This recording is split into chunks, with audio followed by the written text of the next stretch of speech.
about this amazing master bath that we're about to walk in. Well, one of the things that they really wanted was his and her bathroom. When you walk into the room, it splits off into two spots, to two places. That's correct. The right side is the husband's side. The center shower they both used, and the left side is the wife's side. She needed more workroom, she said, so she wanted her own space. So she has a bathtub on her side, and they share the shower. They each have a vanity and commode, and makes them happy. Is that the marriage saver? That's the marriage saver, exactly. So tell us about some of the intricate detail that went into the planning and designing this master bath. Well, the main thing is that the space. They want it to be able to be separated because they're both going at the same time in the morning, getting ready for work or getting ready to go to whatever they're going to do. So they wanted their own space. And so we heated the floor. She has a nice warm bathtub. They have plenty of sink space and counter space, and they each have incorporated on their side of the bathroom are the master closets. So that way they have pretty much their own separate space. So you said the floors are heated. Yeah. What kind of process is it to get that type of flooring? It's really quite common. It's underneath the tile there are heated wires that run in a continuous loop, and it works off of a thermostat, just like your house thermostat. You set it at your desired temperature and it will stay on. You typically turn it on and leave it on, and then you tile over the top of it. You have to be extremely careful when you're tiling so you don't break the wire.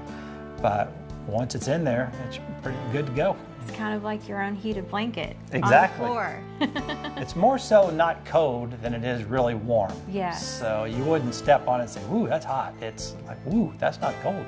Yeah. How long did it take them to pick the flooring and the tile? Well, they work with their decorator, and they went on some field trips around town, and it didn't take them too long. How much does a bathroom like this cost? If I was, it's really hard to say, but it's probably a $50,000 bathroom. Could you do a smaller version of this in a $200,000 to $300,000 home? It would be hard because the showers take up a lot of room, and when you have two of everything, well, you know how much room it takes in a regular home to have a single bathroom. So we're basically putting two bathrooms together. So you have to have a certain amount of space, and most people aren't willing to sacrifice that much room in their house for the bathroom only. I mean, that's a family room basically. All right, well, let's go see the kitchen, which is one of your favorite parts of the home. Okay, let's go.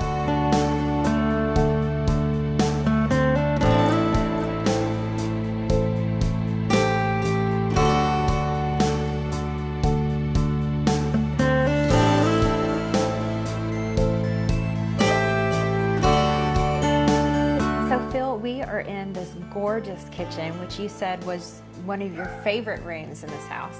It is, because this is where they spend all their time. When they have friends over, they congregate here in the kitchen. They have the hearth room. They have a big 8-person dining table. They have the family room right behind us. You can live in this area right here like most people do these days, and this is where they're most comfortable.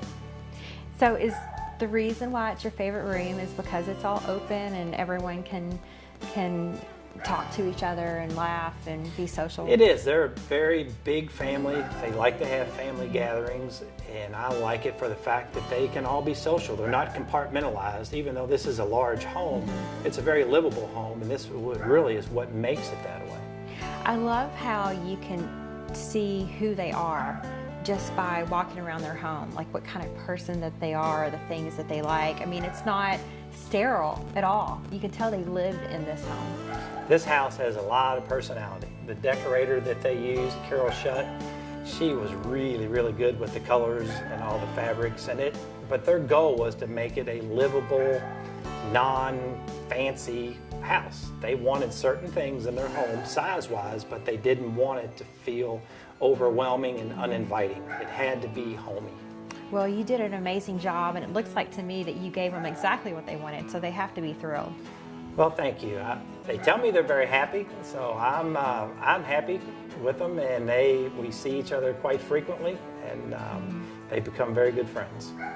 Well, if you would like a builder or remodeler who's going to listen to you and pay attention to the details like Phil does, give him a call. The contact information is on your screen.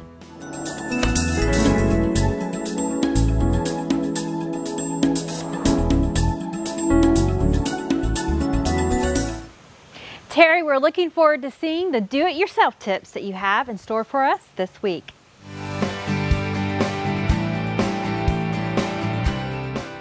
Okay, now we're getting into the time of the year when you got long, hot stretches of days. It's a perfect time to take care of probably, I would say, our second most used living space in our house, and that's our decks. What we want to do is take a look at how to get them prepared, get them sealed so that we don't end up with a lot of rotted wood and we don't end up replacing things that we don't need to replace. First and foremost, what we want to do, you want to clean it. If you take and get you a pressure washer or a good scrub brush. If you don't have a pressure washer, don't want to get into that. A good deck brush on a pole and some deck cleaner is going to get all the dirt, the residue, but most important, it's going to clean off any of the mildew that is there that keeps your deck from properly being sealed. Now, as we go into our sealers, there's basically 4 different types that you want to use and 4 different reasons to use it. The first that we have is our 3-year protection. It's basically just a clear sealant, and you want to put that only on new wood. New wood takes a clear sealant. Then we'll step over to kind of, I guess you call these 2 here, semi-transparent, and you can add a color to them. They're for slightly worn decks or decks that aren't quite as new, got a little bit of weathering on them, but you still want to keep that natural wood grain and that natural look coming through the stain that you're putting on. And then we have our 10-year protection, which is a solid color. And we're going to show you the colors that you can get each one of these in here in just a second.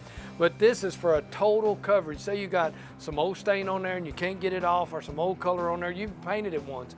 This is going to bring it all back to one natural color. And the colors that we have, you can really get close to natural wood to bring new life into that deck and to allow it to do it. Now, as you start to put your coats on, your first coat will probably, depending on the sun and the humidity, in about an hour or so be good for foot traffic. I'd give it 24 hours before I started having any heavy traffic or any kind of parties on it. And as we put all of our stain on, you're going to look at your wood, and if it's soaking in, that's good. That's what we want, because it's going into all them wood grains and sealing it. So we'll wait a little while and we're going to put another coat on until it kind of sets on top. Now when you see it, if it comes a rain, you're going to see water is going to be puddled all over the deck, and it's just going to look clean and bright, and you'll have you a deck that'll last your lifetime. You got to take care of it if you don't want to be replacing wooden boards.